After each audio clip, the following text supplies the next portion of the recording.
I'm Bill Wilson, pastor of Metro Church in New York City. Glad you've chosen to join us for this training session today. There have been a lot of folks that have come to New York and seen what we're trying to do here.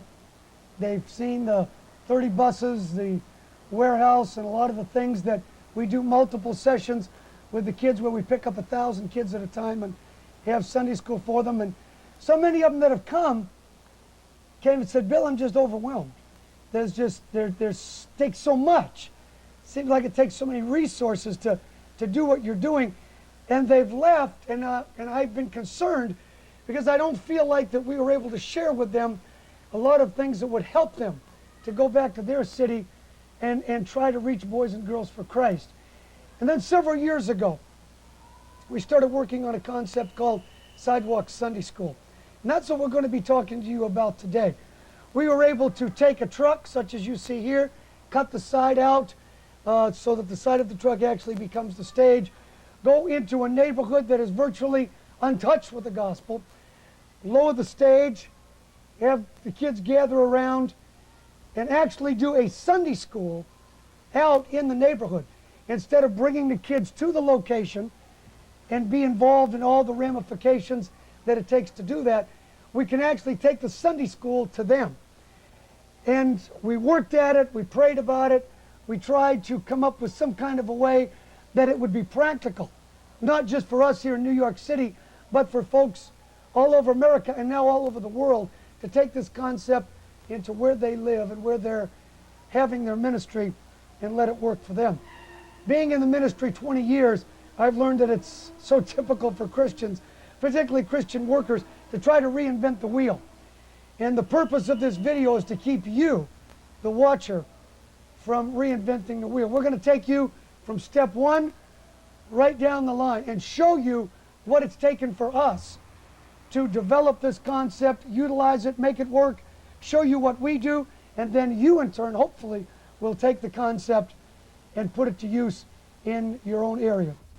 Before we get into the in-depth of the Sidewalk Sunday School, I want to introduce one of my good friends, Chris Blake. Hey, Chris. Hi. And Chris has been involved in Sidewalk Sunday School, not only in the United States, but in a Latin American country as well. And because of the interest that has been shown to us from other countries, I thought it'd be wise for us to incorporate some of the concepts that he learned by doing Sidewalk Sunday School in the country that he was involved in mission work in. Now, Chris, before we get any farther, we're going to start by talking about what kind of people it takes to be involved in Sidewalk Sunday School. Right. Now, you were doing Sidewalk Sunday School in a South American country. You were in Florida. Florida, in a little country. In a little country. Tell us some of the stuff that you found that was crucial, because I think before we get any farther, we need to talk about what kind of people need to be involved. As leaders, what should we work for? Well, I think first of all, you're not going to find the perfect people. You're not going to find, the pastor waiting to happen, walk on and say, hey, I want to do it. You're going to work with the people that have never done it before. You're going to be working with people that have never been in front of people before, and it's going to be hard for them. But it just takes time to train them, just to get them used. I remember a young man in Mexico, his name was Claudio, and he got in front of the crowd for the first time and he froze. Yeah. Completely froze, could not do anything. But just after weeks and weeks and weeks of working with him, he was able to get up and teach and preach about God, preach about heaven, preach about hell, and people were getting saved. But in the beginning, he couldn't do any of that. But haven't you found out that by working with that initial core group, that leadership rise to the top? And it's going to be the same way for you folks. You're going to find a group of folks that are going to be all fired up at first. I mean, everybody's going to want to get involved, right? You'll have a training meeting. Maybe you're all watching this tape right now, and then maybe 25 or 30 of you say, yes, we want to do it. And I guarantee you 6 weeks from now, there's going to be 5 of you sitting around the TV set going, what happened to everybody else? So that's going to be tough. Give people a chance. Find out. Okay, you're not going to find out who's got leadership quality, who's got teaching quality, unless you give it a shot. Now, I don't care what country you're in. Could be Mexico, could be the United States, it could be Africa. could be Detroit. It doesn't matter.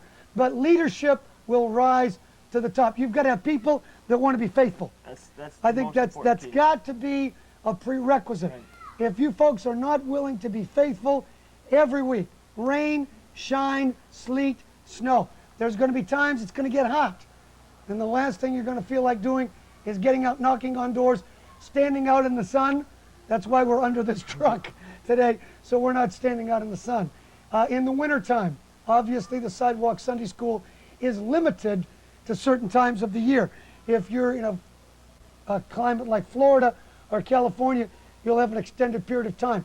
Here in New York, we take January and February off and part of July and August because of the weather. That's a major factor. Now, I don't know, you were in Florida.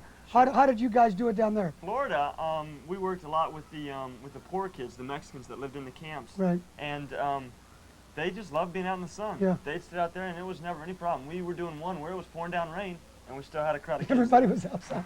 So you have to just play it by ear and see how it goes in your own area. Yeah, okay. Being faithful is crucial, okay? Second, get people that are excited. Yeah. We get so many people. They look like they've been chasing parked cars all week. It's not going to cut it, folks. If you're going to get other people excited, you've got to be excited yourself. As leaders, as workers, we've got to be excited. I enjoy what I'm doing right here. I'm enjoying making this tape because I have ingrained myself over the years to be excited in the work of God. It's got to burn in your bones. And not only that, but a lot of times you don't feel like being excited.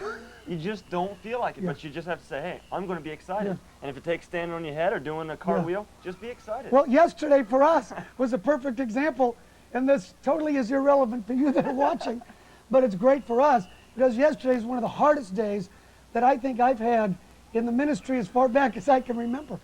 But when it got time to teach our 4th session of Sunday school, I had to draw on those resources and say, okay, it's time. The kids are here. The people are here. Everything is in order. And they're looking to me as the role model. As the teacher, those kids are looking to me. And as a teacher, they're going to be looking to you. So maybe you've had a bad day. Maybe you've had a fight with your husband or wife. Maybe you've had a rough day. I don't know. Doesn't matter, folks. When it comes time to teach, you are the person that God is going to use. And either you're going to rise to the occasion or not. And if you don't have the capability to do that, then you better think twice about being involved in a teaching ministry. Am I right, Chris, or what? You're right. It's going to be important. All right, we need people that are faithful, we need people that are excited, and we need people that are going to be prepared. Be prepared for what you're going to do. If you're going to be slipshod, if you're going to wait for the last minute to get your props, to get your teaching material, to get all of the resources ready, this isn't for you. You're going to have to be prepared. And we're going to tell you a little bit about that in one of the points a little bit later in this video. You know, but it's important. something I learned from you a long time ago was that everything is won or lost by the night before. That's right. If you're not ready to go by the night before, a 5-minute prayer that day isn't going to help. You've got to have your lessons, you've got to have everything, the visitation, everything done before that day even comes around. Yeah. You've got to be prepared. Yeah. And I've preached in seminars all over the country when I go out and in person do seminars, is that this ministry, your class, every Sidewalk Sunday School session, and what we're sharing today, folks, is not just applicable to Sidewalk Sunday School. These are good philosophies for teaching and motivation, period. But we're just applying it to the Sidewalk Sunday School concept, and that is, when you're talking about being prepared, it's just like the Super Bowl. I do not believe that the Super Bowl is won or lost on the day that the game was played. I believe it's won or lost weeks before those players ever march out onto the field, because they're ready, they're prepared, they're trained, they're motivated, and when they walk out on the field, they're ready. They're ready. And when that kickoff comes, they're psyched. They're ready to go. Teaching the Word of God, folks, is the exact same way. If you're not prepared by the time this stage is being let down, you're going to be let down. The kids are going to be let down. And it's not going to be the way it should be. Now, I'll tell you another thing. When we talk about the kind of folks that need to be involved, your pastor better be behind the Sidewalk Sunday School concept 100%. It's no different than the choir. It's no different than a soul-winning visitation program. It's no different than some of the extracurricular groups that go on in the church. If the pastor is not behind it 100%, it's not going to work. I think it goes even farther than the pastor being behind it, because the pastor has to promote it from the pulpit. It's got to be promoted. If he doesn't promote it from the pulpit, then after a few months, it's just going to be forgotten about. Yeah. You know, whatever the pastor promotes from the pulpit, that's what's going to be in the people's minds. Yeah. And that's true in every program. Sure. But I think when you've got a ministry that's outside the walls of the church, if it's not kept in front of the people, they're not even going to know what's going on. They're not going to have any concept if they're not intimately involved in it. But last, under this point, is there needs to be a nucleus of people praying for this ministry. And I've said it over and over again, and I know you know this, and I don't want to sound like a broken record here, but folks, if we're not bathing every ministry of the church in prayer, it's not going to work. I believe that every ministry has a ministry of prayer, and it has a ministry of works. Yep. It's got to be a combination. It's an old story, but it may be worth repeating. It's like Johnny and Susie, little brother and sister. They were late for school, so they're running just fast as they can, trying to get to school. They knew they were late, and Susie stops. She's out of breath. She looks to Johnny and says, "Johnny, I think we ought to pray that we won't be late for school." Johnny looks at her, and he says, "I think we ought to pray while we run." And I think that's the perfect illustration of what it takes to make it happen, folks. We need prayer, and we need works. One without the other, they nullify it. So get a group of prayer partners. Spend time in prayer. Prayer should be a part of your preparation as the leaders. And if we can get that concept into our heads, certain group of people that has the ministry at heart, they're excited, they're faithful, they're prepared, get the pastor behind it, bathe it in prayer, you're going to be on your way to an exciting Sidewalk Sunday School ministry.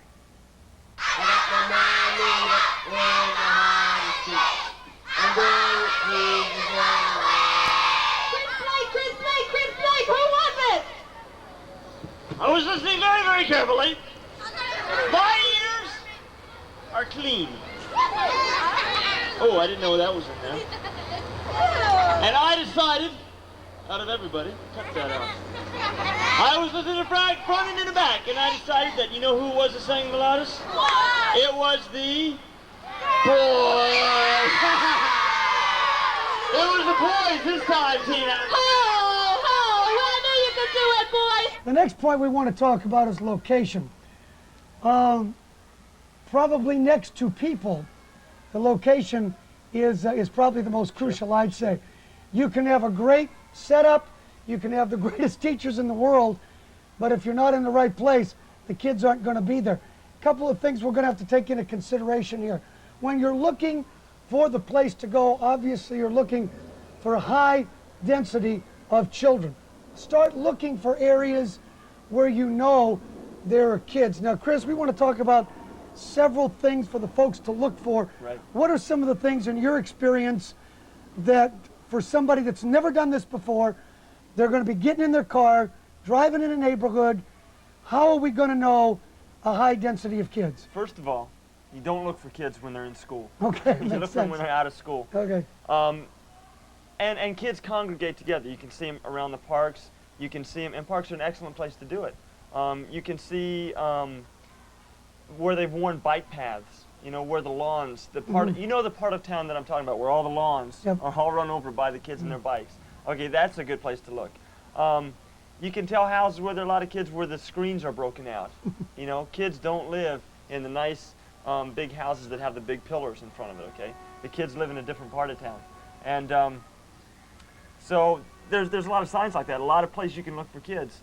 And we're looking for the density Sure. of kids. Because if we're going to spend time doing this, folks, go for the masses. All right? Everybody that comes here, I can say without question, and I know this is a blatant statement, but I think everybody that comes here wants to reach the most kids that they can for the amount of money that's going to be invested and the amount of time that's going to be invested. If that's your desire, then look for the density, and that's what we're talking about here. Okay? So understand that. Sure. When I was in Florida, I was in a little town Little in town, Florida. It was that's a right. little town in Florida, and there wasn't much area to do children's Sidewalk Sunday School area at. A lot of elderly people, but you know, on the outskirts of town, there was some trailer parks where some migrant farm workers lived, and that's where we went. And we had crowds of 100, 200, 300 kids and adults Yeah. that were there that weren't anywhere else in that little town, but they were on the outskirts in the trailer parks. Trailer park is an excellent place. Government housing, that's another one. You may not live in an area where there's government housing, but you may. There is probably an area like that in every community. They may be larger, they may be smaller, but they're there. Look for them. Another good thing is, you know where every kid is at 3 o'clock. They're in school, just getting out. Follow a school bus. Get in your car. Do it carefully. Yeah, that's right. Don't look like, you know, you're a weirdo. But follow a school bus. Watch where the kids are dropped off. And you're going to find out some of the kids may walk, some of them may be bused, okay? Depending on what kind of a school community you're in. But go to the public schools. Watch for them. Look, see what's going on. Make some notes as you go. See where the kids are going to. That is very, very important. When you find a location that you feel like is going to be the kind of a place where you'd like to start, make yourself and your presence known in that area. Begin talking with folks. Sure. Start building community relations. If the area, like you said, Chris, was a park, we do it on the sidewalk. Sometimes that's why we call it Sidewalk Sunday School, because you're out there and you could set this whole apparatus up on a sidewalk. If you're in city property, you don't have to ask permission. Sometimes as Christians, we get so meticulous at making sure we get permission to do everything we do. It's a lot easier to ask forgiveness than permission, okay? When you start asking permission to do everything you're going to do, nobody is going to sit down and write on a piece of paper that it's okay for you to do this, because there is so much controversy now of the separation between church and state. So don't expect it. Go out, pick a place, set up shop, make it happen, all right? And then if somebody has a problem with it, you deal with the problems after you're doing it. There was something that happened here just a few weeks ago, is that one of the men that does the Sidewalk Sunday Schools here in New York City had a run-in because people were complaining to the Parks Department that they were, doing it there. Now this was in Harlem. This was in Harlem. Yeah, Harlem, okay? We're dealing Harlem now, keep that in mind. Okay, so people were going to the Parks Department and complaining that there was too much noise, that there was too big of a group of kids. So the Parks Department came down upon Mike is the man's name who runs it, and said he has to move, he has to leave. So he didn't have any choice, he had to leave. Well, he was upset about it, discouraged about it, but he found a new site. Well, come to find out, this new site was blowing it out. I mean, he was running 600... Better than the old one. Better than the old one. He was running like 600 kids at a crack over there now. But come to find out, the people that were complaining in the first location were the people who were selling drugs over there, were the people that wanted to keep that trade going on. So when the community board found out that the only good thing that was going on in that park was gone, they got all upset. Now they're going to the mayor's office, and they want him to come back. But he doesn't want to come back now because he's doing so well at the new place. So I think it's important to keep in mind that wherever you go, people are going to be complaining. Yeah. People are going to be griping. They're not going to like what you do. They're going to say you're too loud, you're too colorful, you're too white, you're too something. Yeah. But that doesn't matter. Our commission is to go everywhere and spread the good news. And also remember this, when you are out in the street, you are out of the confines of the four walls of your church. See, with most of us, we have a four-wall mentality of Christianity. We're used to people coming to us, so we have control. When you go out on the street, you no longer have the control of your little four-wall sanctuary. You're out in the devil's territory. You're out in a place where the devil has reign and rule. And when you go out there, all the powers of hell are going to be thrown at you. So if you're looking for an easy way to do it, this isn't it. It's a great way. I believe it's a scripture way, because you're going out into the highways and hedges and compelling folks to come in to where you are. But you are no longer in that little stained glass tabernacle that you've been used to dealing with. So when you get out there, it's going to be different. So you better be prepared for it. So that's crucial. Location is important. Those are just a few of the things that you need to look out for. If you find a good place, go for it. Then just trust God, believe God, get out there, make it happen. And when you run into some opposition, hey, don't worry about it. Expect it. Don't expect things to go smooth, okay? But go for the masses, and God will open a door for you, just like He's opened them for us here. I think it's very wonderful that, you know, they had a Sunday school program for the projects, because not too many projects have this program going on. And then, you know, the kids be really into it. So it's something new to the majority of all the kids. And they likes it. Next, we want to talk about building the truck. We're going to include in this video a typed up sheet of instructions as far as the dimensions on the truck. But we went to the Ryder truck rental company, got some old used Ryder trucks that for them, they were out of date, had too many miles. For us, it was perfect. Although the trucks cost us several $1,000s, which I didn't feel real comfortable with that. But it was important for us to get a truck that was in pretty fair shape, because our trucks go from Brooklyn to the Bronx, Brooklyn to Harlem, and that's a little ways away from us. So, plus they go several times a week. Yeah. The roads are really rough. We Yeah. needed some good trucks. We needed something that was going to be halfway decent. You may not need as good a vehicle, but you'll have to make that decision according to what your needs are in your particular community. So this is what we have to work with. It's worked well. One of the things that we've started out with is taking the truck and cutting the side.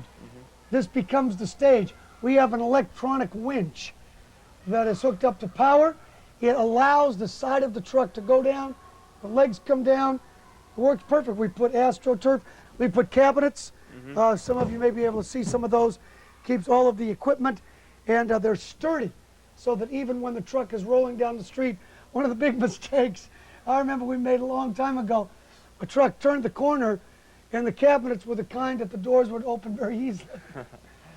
All the cabinets opened, everything fell out, and when they came back in to open the side of the truck, everything fell out. Don't do that, okay? Put cabinets in it. Make the kind of cabinets that are tough. Yeah. Put latches on them, okay? That'll open and close.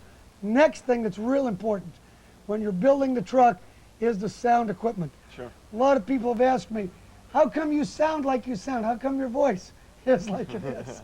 Why is that, Bill? Why is that? Myself. You were probably wondering that. My voice has been like this when I first started speaking out on the street. When I was doing Sidewalk Sunday School, we didn't call it Sidewalk Sunday School then. We used to call it neighborhood Bible clubs. But I would preach 3 or 4 hours a day, 4 or 5 days a week without a microphone. I was young. I was 19 years old. I didn't know that I was supposed to speak from my diaphragm. So I was speaking up here all the time. Now I don't get a chance to speak well at all. So one of the most important things is the sound system. One of the interesting things is the way we provide power in the truck. We go to a company called J.C. Whitney in Chicago, and we get what we call a power inverter. That can be 500 amps, can be 1,000 amps. We use the 1,000 amp inverters. That way, it'll give you 110 volts to run the winch and any of the other electrical machinery that you might want to run. You say, how does that work? You take a 12-volt standard car battery, hook it up with jumper cables to this power inverter, and that converts the 12 volts to 110. It's a very interesting concept. You can pick it up for a couple $100. It's a must. You've got to have it. You run the winch to let down the stage. You will run the soundboard Sound system, you just plug off it right of it. in. You plug it in just like you're plugging it in to an electrical outlet in your church or in your home. And all of this will, of course, be included in the sheet that was sent to you with the video. I think another thing that's important is to make the truck look nice. Make That's it look true. nice. Paint it up. You can have a nice puppet stage too. Mhm. It can just roll right out. Kids love puppets. I mean, when kids look at a puppet, it's just like they're looking at a real person, and a puppet can get away with a lot of things, you know, that people can't. So make just a nice puppet stage, just a nice curtain going across. Looks nice. Puppets come out. Kids love the puppets. And people ask, what do you do at this thing? When you're out visiting the parents, a lot of folks will ask, well, what do you do there? One of the things I explain to the parents, and it makes it real simple and it's a good point, is it's like a Christian Sesame Street. Yeah. So if you've got the puppets, if you've got like costume characters, and you've got all these fun things, when you tell the parents it's like a Christian Sesame Street, they go, oh, it's like a little light comes on. Yeah, okay, we know that. We can understand that. So that works real well. So the building of the truck is important to know that when the people are sitting out there, when the adults are standing around looking at the truck, they are looking not only at you, but they're looking at the truck. And something that I think is really important. Okay. It's really important is that you need to look professional out there. You're out there, you're representing your church, you're representing Jesus Christ. You don't need to look like a shoddy operation with a garbage truck going out there. Make it look nice, make it count, make it professional. Yep. So many times in church, and I'm not being critical here, but folks, I've done this for 20 years. I've seen probably just about everything there is to see. And it's very easy just to get by. Yeah. It's very easy to just slide by. The good has always been the eternal enemy of the best. Don't do that. If it's worth doing, it's worth doing right. Keep it in mind when you're building the truck, okay? It'll pay off in dividends in your community and your public relations in the long run. If you're going to do it right.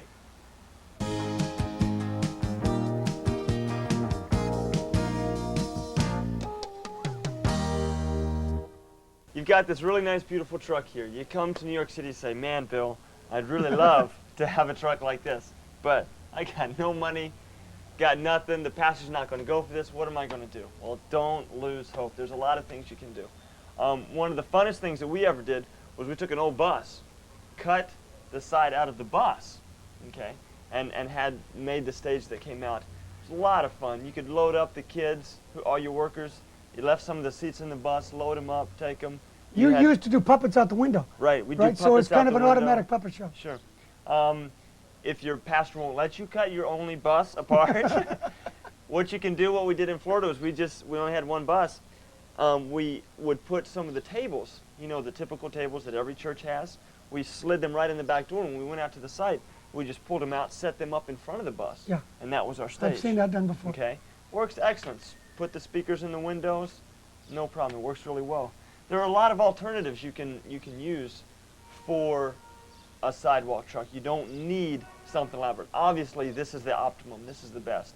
But there's a lot you can get by with. Now, you used a pickup truck, Right. just the back of a pickup. Just the back We're going of to a be pickup talking truck. about a need for pickup a little later in the program. But tell them what you did. I mean, it's kind of obvious, but just go through it since we're talking about alternatives. With the pickup truck, you can't really do puppets unless you have a Yeah, puppet that's true. stage. And you've got a great story. I remember you told me a long time ago about you just have a puppet stage sticking up. The wind blew it over. It was a mess. But, you know, what do you need? What are you doing? I remember one of the most effective things I ever saw, and excuse me for going off here.